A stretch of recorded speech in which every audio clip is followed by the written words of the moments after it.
क्या योगी के आक्रामक हिंदुत्व की धार को कम कर पाएगा अखिलेश का पीडीए? सपा मुखिया अखिलेश यादव ने 2027 के लिए बनाई खास रणनीति। लोकसभा चुनाव में मिली जीत के टॉनिक से सपा में दिख रहा उत्साह। उत्तर प्रदेश की राजनीति में इन दिनों बड़ा बदलाव होता दिख रहा है। लोकसभा चुनाव में मिले जीत के टॉनिक से अति उत्साहित समाजवादी पार्टी के तेवर और कलेवर बदले हुए हैं। यही वजह है कि पार्टी सोशल मीडिया से निकलकर जमीनी धरातल पर भी खूब पसीना बहा रही है। पार्टी के सभी फ्रंटल युवा संगठन इस समय जमीन पर पीडीए की पूंजी के विस्तार में लगे हुए हैं। पिछले 42 दिनों में प्रदेश के हर जिले में परिसरों, कोचिंग संस्थानों, बस्तियों से लेकर विभिन्न सामाजिक क्षेत्रों में युवा संगठनों ने संपर्क और संवाद का मेगा अभियान चलाया है। आपको बता दें कि सपा मुखिया अखिलेश यादव के निर्देश पर सपा के युवा संगठनों, समाजवादी छात्र सभा, युवजन सभा, लोहिया वाहिनी, मुलायम सिंह यादव यूथ ब्रिगेड, बाबा साहेब वाहिनी ने 9 अगस्त से ही 1 महीने का अभियान शुरू किया है। बीते 31 अगस्त तक इसका फोकस संपर्क और सदस्यता के विस्तार पर था। इस दौरान पार्टी के काम और सरकार की सफलता गिनाने के साथ ही सामाजिक केमिस्ट्री को और भी मजबूत करने पर ध्यान दिया गया। पार्टी के एक पदाधिकारी ने बताया कि अभियान के दौरान समाज के सभी वर्गों के साथ ही दलित बहुल क्षेत्रों में खास तौर पर फोकस किया गया है, जिससे चुनाव के समय मिले साथ को स्थायी बनाया जा सके।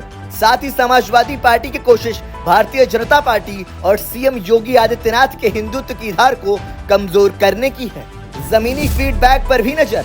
सपा के वरिष्ठ नेताओं का साफ तौर पर कहना है कि पार्टी अब अभियानों, कार्यक्रमों के जरिए लगातार जमीन पर सक्रिय दिखाई देगी। जनता के बीच रहने से पार्टी की उनके बीच मौजूदगी बनी रहेगी, जिससे जमीनी फीडबैक भी मिलना आसान रहेगा।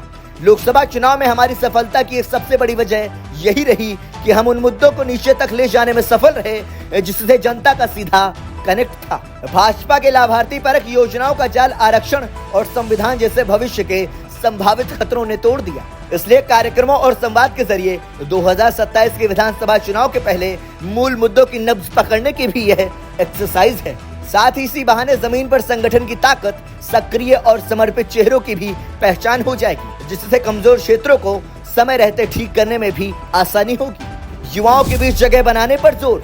युवा संगठनों के अभियान के दूसरे चरण के केंद्र में शिक्षा परिसर और युवा हैं।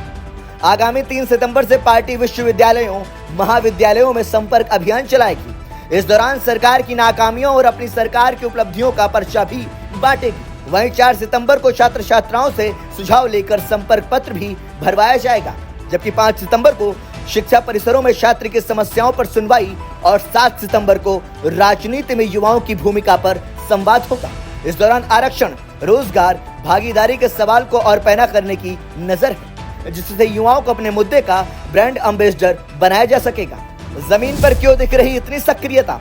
साल 2017 से लगातार मिल रही चुनावी हार का सिलसिला आखिरकार 2024 के लोकसभा चुनाव में टूटा। जीत ऐसी मिली है कि पार्टी ने रिकॉर्ड बनाया है और भाजपा के कंधे झुकाए हैं। इस जीत ने समाजवादी पार्टी की संभावनाएं भी बेहतर की हैं और कार्यकर्ताओं के मनोबल को भी संजीवनी दी है। प्रदेश की 37 सीटों में सपा के अपने सांसद हैं, जिनकी नुमाइंदगी लगभग प्रदेश के आधे जिलों तक है।